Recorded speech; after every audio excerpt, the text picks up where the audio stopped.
YSKL. Sigues con Las Cosas Como Son en YSKL.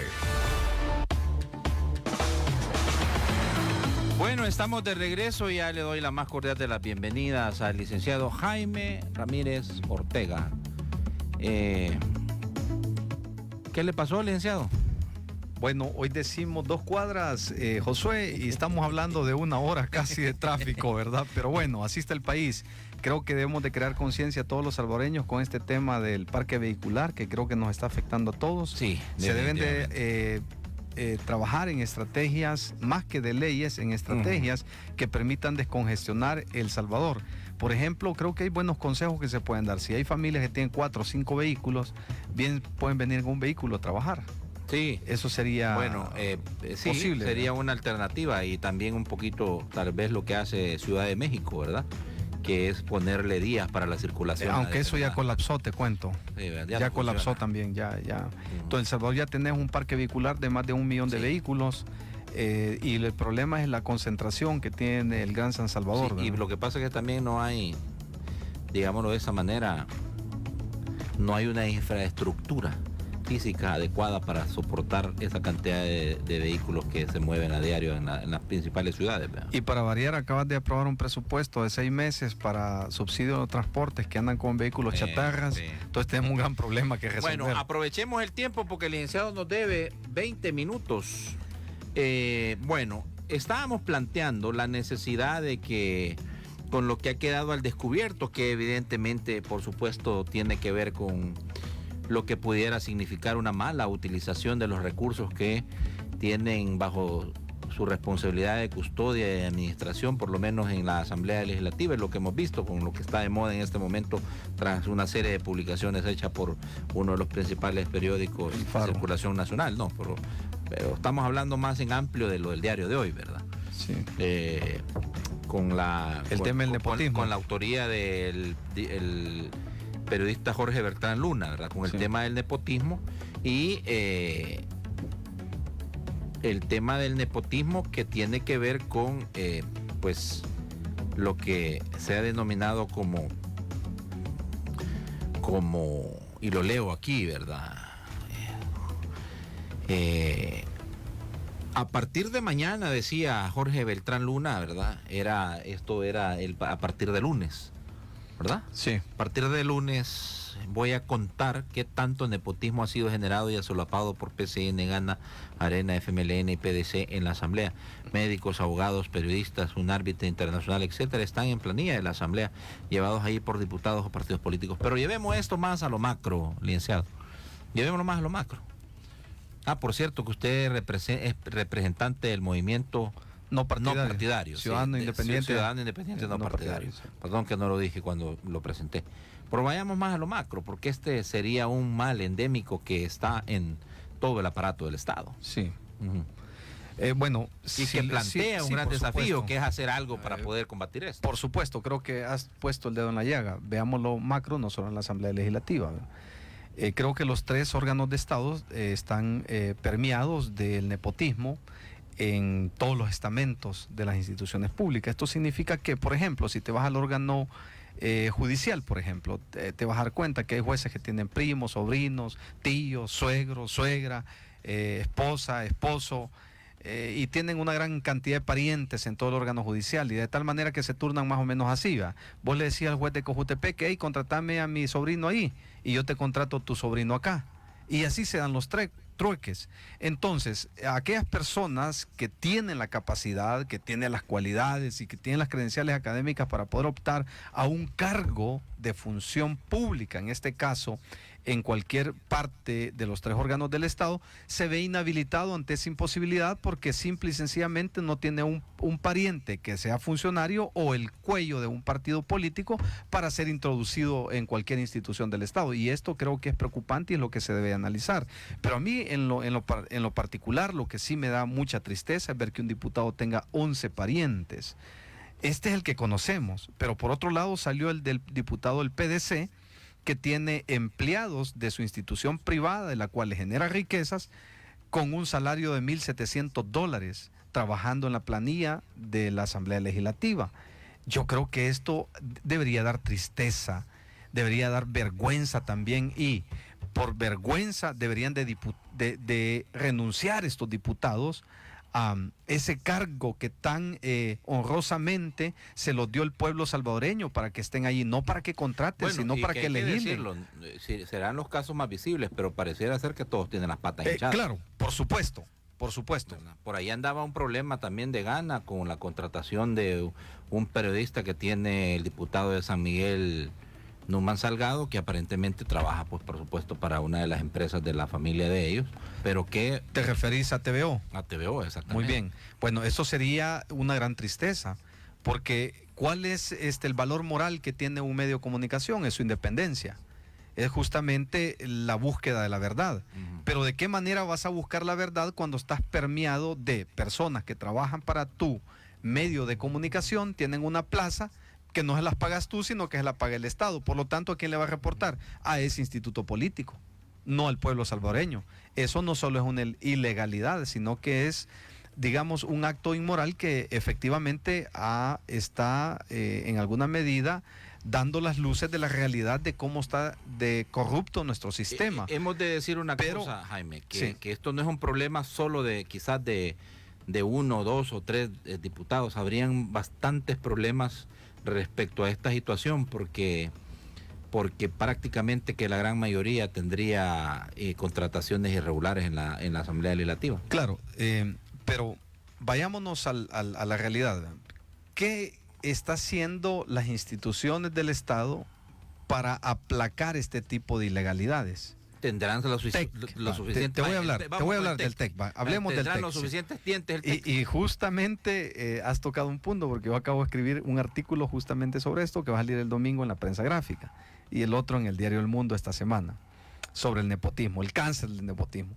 En primer lugar, como ellos son los que ejecutan este tipo de acciones que están al margen de la ley, no van a crear una ley que efectivamente les persiga. De manera que la ley del Tribunal de Ética Gubernamental, que es la que tú conoces, que está justamente regulado el nepotismo en el artículo 9 y en el artículo 6, entonces esa ley nació cholca, no tiene dientes, no tiene colmillos, no tiene garras, no tiene la capacidad de perseguir jurídicamente a alguien, por ejemplo, que ha cometido el acto de nepotismo. Ahora, con el diputado Leonardo Bonilla, que es el diputado no partidario, hemos estado platicando y esperamos prontamente como movimiento, conjuntamente con él, de poder introducir una pieza de correspondencia que castigue penalmente a las personas que haciendo uso de su función del Estado contrate a un pariente o un amigo. Vaya, pero pongamos en perspectiva algo. Es decir, en este momento no está claro No existe una ley.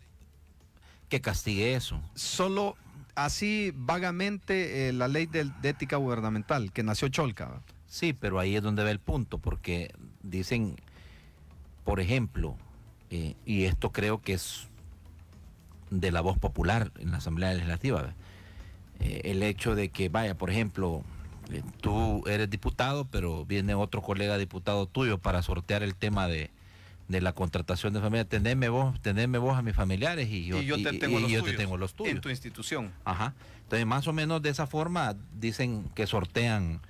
En la Corte Suprema de Justicia sí, y también en las diferentes dependencias del Estado. No así aquellos que se han descubierto en la Asamblea Legislativa, que los tienen allí mismo. Ujú. Ya, entonces, Es decir, que aunque un diputado tenga a los familiares de otro en esa bolsa de $12,000 que les toca a cada uno de ellos, siempre sería un acto de corrupción, porque es un dreno de los recursos públicos de personas que no tienen ni la cualificación para estar en el puesto, ni las credenciales académicas para ello. entonces el Tribunal de Ética... Por ejemplo, hay un pariente de un diputado que ha sido toda la vida transportista, que era chofer, ahora es jefe de transporte de la Asamblea Legislativa ganando un salario de $1,700. Entonces te preguntas, ¿no será que eso lo puede llevar un administrador de empresas que tenga las cualificaciones académicas? Eso es lo que me preocupa a mí, porque esto va en detrimento a aquel salvadoreño que se fajó, que se quemó las pestañas como tú para sacar un título universitario y que ese título te rinda un día riquezas. Vaya, entonces estamos claros que el Tribunal de Ética Gubernamental tiene muchas limitantes. No tiene dientes y no tiene la fuerza para perseguir jurídicamente a las personas que hacen este tipo de hechos. Y lo otro, hablando de leyes, porque yo recuerdo que en la pasada elección presidencial, el ex candidato de la Alianza Nuevo País, Carlos Callejas, planteó un proyecto de ley para poder combatir el nepotismo, que está durmiendo el sueño de los justos en la Asamblea Legislativa. Sí, y yo creo que esa ley era muy importante, pero insisto, con el diputado Leonardo Bonillas y con Movimiento Independiente, Ciudadanos No Partidarios, esperamos pronto preparar un proyecto de ley de reforma, básicamente, digamos, del Código Penal, donde se introduzca en la parte de lo que es la corrupción, cohecho y toda esa parte. Ustedes van a presentar una reforma. Una reforma al Código pronto. Penal, sí, pronto, al Código Penal, para que el nepotismo se clasifique como delito y no como una falta, como se ha estado viendo desde la perspectiva del Tribunal de Ética Gubernamental. Y es mucho más directo que crear una ley. Ahorita es una falta. Ahorita es una falta que no... Multa nada más. De hecho, el mismo presidente... Sanción. De hecho, el mismo presidente, cuando era alcalde de San Salvador, fue multado. Sigfrido Reyes fue multado por contratar a su socio. No sé si tú te recuerdas. Sí. Y así sucesivamente han sido multados, pero en realidad una multa de $4,000 la pago. Y sigue trabajando ahí el funcionario que nombró, el amigo o el pariente. Bueno, el caso, o sea, uno de los casos más emblemáticos es el de la ex procuradora para la defensa de los derechos humanos. Claro, que tenía ahí a su hijastra trabajando en la Procuraduría. Entonces son todas estas cosas que al final te das cuenta que dice uno, bueno, entonces los que han creado el sistema han creado leyes que justamente crean o hagan creer al pueblo que están persiguiendo el delito y que se dan baños de pureza creando este tipo de leyes, pero que al final no tienen los dientes para perseguirlo. Veamos derecho comparado, licenciado Ramírez Ortega. En Guatemala, por ejemplo, aquí cerquita, ¿vea? Uno de los primeros casos que investigó la Comisión Internacional, la CICIG, fue a unos diputados que tenían familiares contratados en la Asamblea Legislativa, y precisamente a un diputado, por lo menos recuerdo que le tocó, lo capturaron y lo procesaron por la contratación de familiares. Sí, entonces eso es lo que justamente buscamos. Ojalá que dentro del seno legislativo esta reforma que vamos a plantear al Código Penal encuentre algún eco. Si lo encuentra, fabuloso, porque creemos que es importante que en estos momentos, de cara a las elecciones del 2021, los diputados muestren un poco más de transparencia. Yo creo que no todos los diputados son deshonestos, creo que hay diputados honestos que están tratando de hacer las cosas diferentes. Pero ya cuando hablas de fracciones políticas, entonces lo que hacen es básicamente repartirse la bolsa que le corresponde a cada fracción conforme al número de diputados que tiene. $12,000 le toca. Así vas a encontrar que un diputado del PCN, por ejemplo, nos cuesta $40,000. ¿Verdad? Un diputado de Gana nos cuesta $32,500. Un diputado de Arena nos cuesta $16,000. Del FMLN nos cuesta igual, $16,000. Y luego tenés el diputado, el único que hay en el CD, que te cuesta casi $18,000. Entonces te das cuenta que no es posible que sigamos bajo esa misma dinámica, sobre todo cuando hay hospitales que no tienen medicamentos, que no tienen capas, que no tienen los implementos médicos suficientes para poder atender a los enfermos de diferentes enfermedades terminales. Ahora, eso es preocupante. A cortísimo plazo, entonces, ustedes van a plantear una reforma al Código Procesal Penal. Sí, yo sé, y Leo creo que ahorita está pendiente de ese tema y creo que está oyendo ahorita la radio. Y hemos platicado con él justamente hace 2 días con respecto a este tema. Y con Leonardo. Con Leonardo, sí, y vamos a tratar la manera de poder plantear una reforma en ese sentido, ¿verdad? Que se modifique la parte del Código Penal y que se ingrese lo que es el nepotismo ya como un delito y no como una falta. En el Código Penal. En el Código Penal. Y no en la ley de... Y no en la ley de ética gubernamental, la cual no tiene colmillos ni dientes. Bueno, van a poner a prueba a los diputados, ¿no?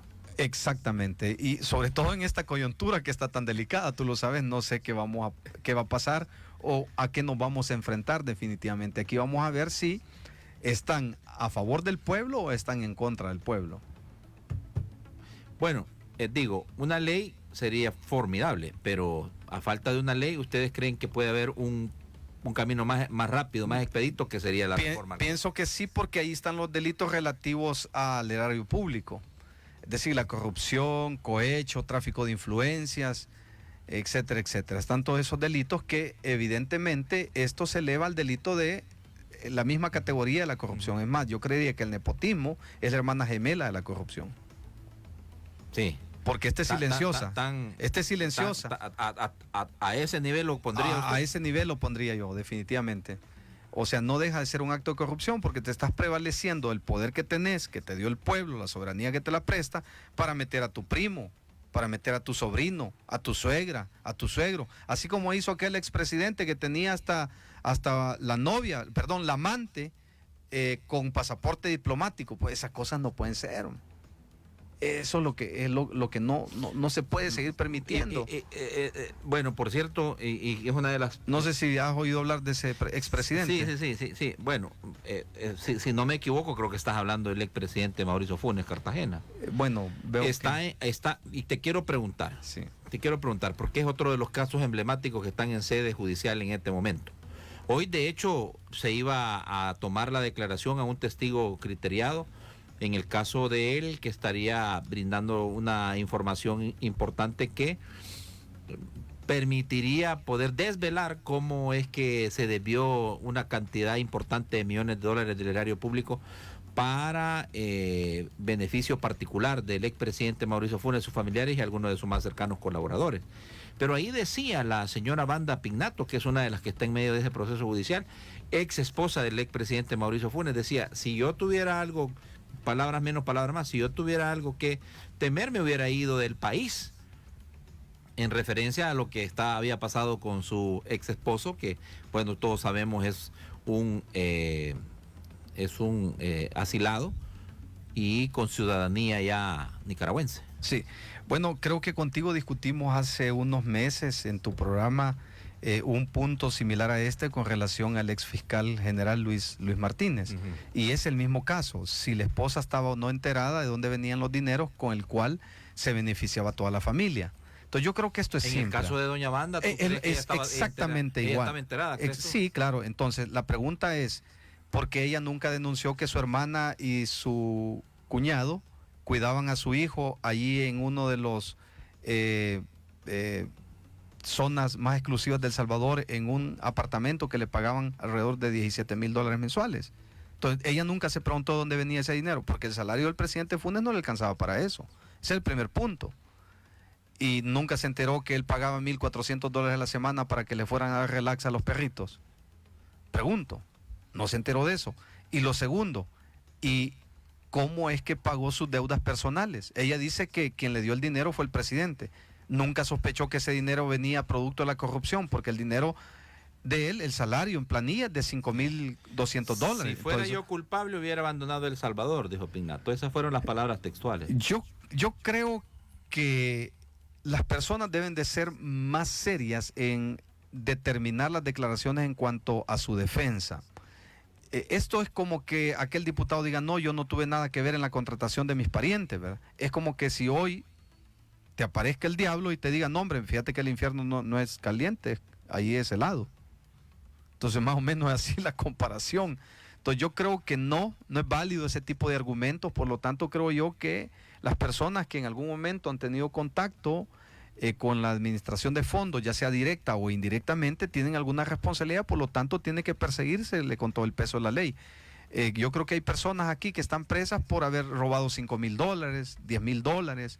Quizás fue un mal administrador en una bodega y administró mal el dinero, o se robó ahí las cosas en la bodega y le cayeron 12 años de cárcel por $10,000. Ahora imagínate una persona que ha malversado y ha sustraído alrededor de $300 millones, tal como lo está señalando la Fiscalía General de la República, y que la esposa hoy diga que no tenga nada que ver, me parece a mí un poco irresponsable ese tema. Vaya, la Fiscalía está frente a un gran reto, licenciado Ramírez, por lo que se ha denominado como el uso excesivo, extralimitado de la figura del testigo criteriado, porque este caso en particular estaría basado precisamente en la declaración de un testigo criteriado, testigo que el mismo expresidente Mauricio Funes desde Nicaragua ha cuestionado. Pero la gran pregunta es, ¿cómo sabe el presidente Funes que él es el testigo criteriado? Ese es el primer punto. No, es que ya sabemos quién es. No, ya sabemos quién es porque uno de los abogados del proceso, como es el doctor Ulises del Dio Guzmán, ya dijo quién es. bueno, yo no quisiera aseverar eso porque so pena puedo cometer un delito. Si te digo sí, él es, porque a mí no me consta. No, yo tampoco estoy mencionando no me nombres consta porque no en ha el quedado proceso, claro sí. si tiene reserva o no el caso. Aunque no tuviese reserva, la ley es clara con el tema del manejo de los testigos criteriados. No se puede revelar en público por cuestión de seguridad del testigo. Entonces ese es un delito y es un tema bastante grave, pero hablemos de la posición del testigo criteriado, independientemente quién sea. Sí, tenés razón, yo creo que sí se está haciendo un uso muy discrecional y muy parcializado el tema de los testigos criteriados, porque lamentablemente hay casos en los cuales amerita que efectivamente se aplique la figura, pero te lo niega la fiscalía. Pero en aquellos casos donde efectivamente quiere cortar la distancia y cree que alguna persona por librar su pellejo está dando información y muchas veces información a medias, creo yo que es lo que debe de analizar un poco más a fondo la fiscalía para poder implementar este tema de la figura del testigo criteriado. Entonces aquí sí tenés toda la razón, yo creo que no hay un uso legítimo. Sí, pero vaya, usted es abogado, no sé si su especialidad sea el derecho penal. El derecho penal. Pero de todas maneras, hasta en la universidad ustedes ven algunas materias relacionadas con esto, pues. Claro. Es decir, ¿y a qué voy, verdad? Per se la figura del testigo criteriado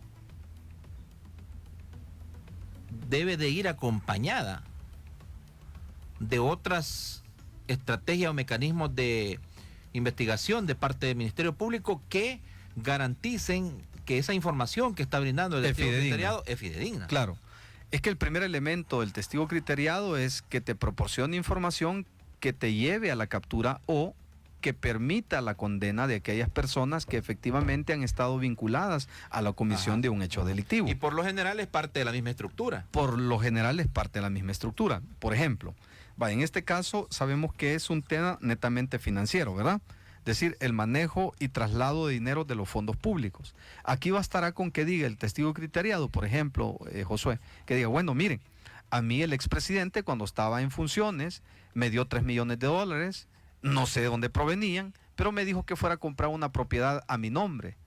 Entonces vine yo y compré la propiedad a mi nombre, pero en el entendido que la propiedad no es mía, sino que es del expresidente. Y venga y entregue esa propiedad.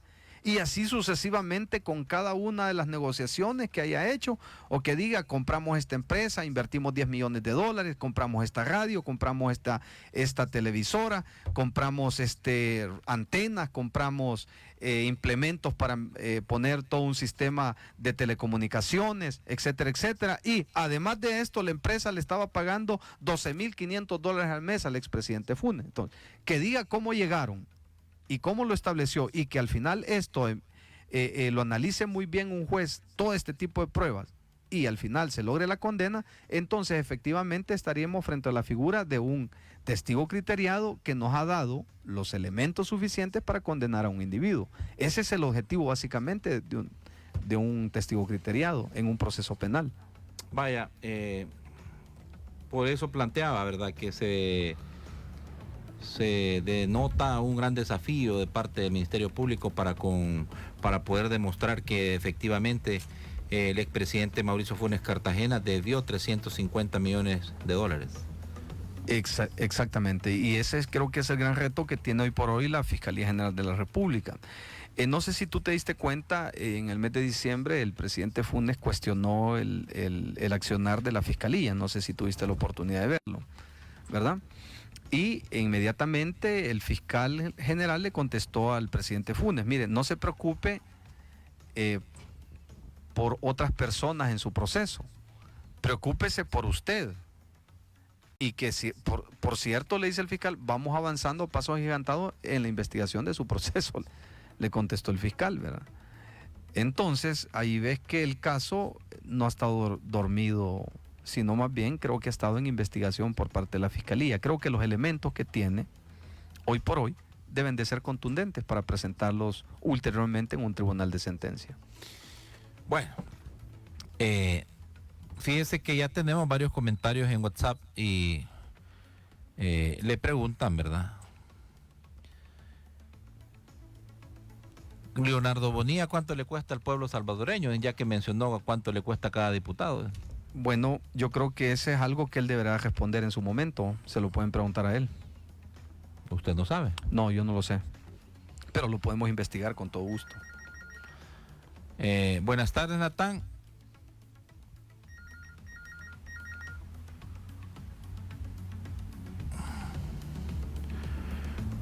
No es desvío, ese se robó, esa es la palabra, y también se robó lo que llamaron los barriles, el dineral.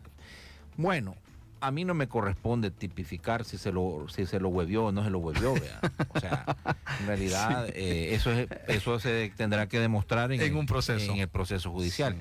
Decimos que lo desvió para su aprovechamiento, obviamente. A eso nos referimos. A eso nos referimos, sí. Pero interprete usted que de eso se trata. De eso se trata. Pero nosotros no le podemos decir al procesado como tal, ¿verdad? Al imputado como tal, porque sí. Digo, entonces... ¿dónde queda el principio de inocencia, verdad? O que todo mundo, o que todos somos inocentes hasta que no se pruebe. Ajá. Exactamente. Buenas tardes, Natán. Mi pregunta es ¿por qué el presidente Bukele no actúa en este caso y la CICIG dónde está? Saludos desde Texistepeque, Emilio. Caso de los diputados y los... El nexo. Y el nepotismo. El nexo y el nepotismo. ¿Qué te parece? Caso para CICIG. Definitivamente, pero lo que sucede es que ya dijimos, la CICIG no tiene el peso de investigación, ya lo aclaró. Mira lo que dice aquí, el nepotismo cruzado es lo que más abunda, delito menor, echa la ley, echa la trampa. Definitivamente, lo que explicaba, ¿verdad? Yo te contrato aquí, vos me contratas allá, ¿verdad? Al pariente. Bueno, aquí en WhatsApp están mencionando nombres en relación a quién es el testigo criteriado. Nosotros no podemos hacerlo. No, y yo te sugeriría que no lo hicieras tú, claro, ¿verdad? No, claro. Como abogado te digo, no lo hagas, ¿verdad? No. Sí. No, yo estoy diciendo, y ¿verdad? Te cuento algo. Si es que lo dijo el ex magistrado. El ex magistrado, que es, por cierto, colega y amigo, ¿verdad? Sí. No sé si lo ha dicho, yo no he tenido en estos momentos la declaración de él. Él explicó algo hoy, ¿verdad? En la sede si él lo dijo, yo no sé, tengo como mi duda que lo haya dicho, porque él es abogado penalista. Yo no soy abogado penalista, ya que tú me preguntaste, pero entiendo muy bien el derecho penal, ¿verdad? Sí, no, yo sé que no es tu especialidad, lo digo con claridad meridiana, ¿verdad? Sí. Sé que la liti no es tu especialidad. El derecho penal no es tu especialidad, pero el derecho mercantil, civil y corporativo sí, claro, que por es eso. A lo que me digo, como hay subespecializaciones, exactamente, ¿verdad? Así es. Como los que pues se dedican de lleno al tema de la liti en penal, definitivamente. Exactamente. Bueno, recibamos pues un par de llamados del pueblo salvadoreño. Buenas tardes. Aló, buenas tardes, licenciado. Adelante, mi amigo. Sí, aquí le habla una persona de 78 años que ha vivido la vida, y le quiero recordar que ahorita quien tiene más empleados en la asamblea es el PCN. Solo ahí tiene un diputado, un empleado que es periodista, y el de Cojutepeque, y no lo menciona, el de apellido Alvarado, y gana como $3,000. Gracias. Bueno, ahí no sé, vea. Sí, no tenemos la prueba. No, yo no tengo información en relación a eso, pero si usted lo dice... Pero los que sí salieron en el diario de hoy y en el Faro, pues sí ya tenés las pruebas que ellos han investigado, ¿verdad? Bueno, por lo que tú planteas, dice aquí... entonces el problema no se resuelve, licenciado, dándole más atribuciones y dientes al Tribunal de Ética Gubernamental. Te lo preguntan por el tema de... No se va a resolver. ¿Por qué? Porque ellos tienen cooptado el Tribunal de Ética Gubernamental, tienen cooptado aquellas instituciones, no todos, ¿verdad? Tienen cooptado, bueno, la Corte de Cuentas, mira cómo ha sido históricamente, cómo se ha manejado. Entonces, por lo tanto, creo yo que la salida debería de ser una reforma al Código Penal donde se condene de 5 a 10 años el que incidiere. Por ejemplo, el que incidiere en que contrataren algún pariente será condenado de 5 a 10 años de cárcel. Simple y sencillamente como eso. No importa si es el presidente, no importa si es el magistrado, no importa si es el diputado. Tiene que aplicarse el peso de la ley. Mira, preguntan al licenciado, sáquenme una duda. En la Asamblea Legislativa, la señora de la limpieza tiene más de 10 años trabajando ahí sin tener familiares. Y en las próximas elecciones queda como diputado un sobrino u otro familiar. ¿Habría nepotismo en ese caso? ¿Cómo fue la pregunta? Vaya, lo explico. Sí. Hay una persona que trabaja como mantenimiento de servicios generales, vaya, en la Asamblea. Sí. Tiene 10 años de trabajar ahí. Sí. Pero un familiar de ella, candidato a diputado, gana una diputación. No tiene nada que ver porque el acto de su contratación es anterior y el gane es ulterior a eso, así que no tiene nada que ver. Ah, ya te entendí. O sea, para que haya nepotismo significa que haciendo uso de tu poder político que tú tones, contrates a alguien, pero eso necesitas estar en el poder en Pero ello. eso tiene que demostrarse, ¿verdad? Claro, por supuesto, tendrá que demostrarse de conformidad como cualquier otro proceso, ¿verdad? Bueno, interesante. ¿Y cuándo van a presentar esa reforma al Código? Pues la estamos trabajando, Penal? calculamos que si Dios lo permite. ¿La otra semana? Tal vez unos 15 días. 15 días. Porque tenemos que hacer todo un análisis, no solo es de... Pero que se presenta. Se presenta, así es. Así que este es un logro más del movimiento Independiente Ciudadanos No Partidarios y el diputado Leonardo Bonilla, que está apoyando este tipo de... Él le va a dar iniciativa de ley. Exactamente. De reforma, y pienso que se van a sumar otros diputados como Milena Mayorga, no sé, otros diputados que estén interesados en este tema. Muy bien, perfecto. Bueno, licenciado Jaime Ramírez Ortega, ya no fue el tiempo. Me debe 20 minutos. Yo diría que nos quedemos otros 20 minutos. para pagarlo. Sí. No, tal vez aquí el amigo nos permite. No, ya estamos despidiéndonos. Gracias, ¿verdad? Por su sintonía. Es, de verdad, muy gratificante poder conversar. Te agradezco mucho, licenciado. Gracias. Saludos cordiales, Josué. Y un saludo a los amigos que nos escuchan. Bueno, gracias a ustedes por estar en sintonía de la poderosa YSKL. 64 años comprometidos con informar.